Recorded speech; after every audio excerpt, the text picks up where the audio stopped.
Video start பண்ணிட்டீங்களா? ஒரு நிமிஷம் வெயிட் பண்ணுங்க. நான் என்னோட பிரேக்ஃபாஸ்ட்ட முடிச்சுட்டு வந்துர்றேன். நான் மட்டும் இந்த டீய பிரேக்ஃபாஸ்ட்டா எடுக்கல. இங்க நெறைய பேரு டீய தான் பிரேக்ஃபாஸ்ட்டா வச்சிருக்காங்க. அத பத்தி நம்ம குட்டியா பார்க்கலாமா?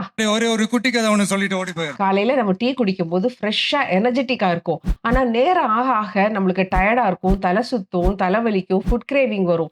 இதனால நம்ம சாப்பிட உட்கார்ந்தா, ஒரு வாய்க்கு 4 வாய் உடனே சாப்பிட்ற மாட்டோமான்னு நெனைப்போம். ஆனா நம்மளுக்கு அது வயிறு இடம் குடுக்காது.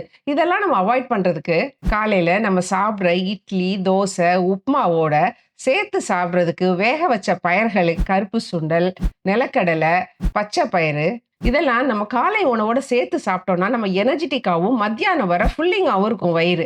இது போக டயபெட்டிஸ் பேஷண்ட்ஸ்க்கு சுகர பேலன்ஸா வச்சுக்க இது உதவும். ஒண்ணு மட்டும் யோசிச்சு பாருங்க. மொத நாள் நைட்லேருந்து அடுத்த நாள் மத்தியானம் வர சாப்பிடாம வயிற காய போட்டா, நம்மளோட creativity, productivity, memory power, physical strength எல்லாம் குறைஞ்சு போயிரும்.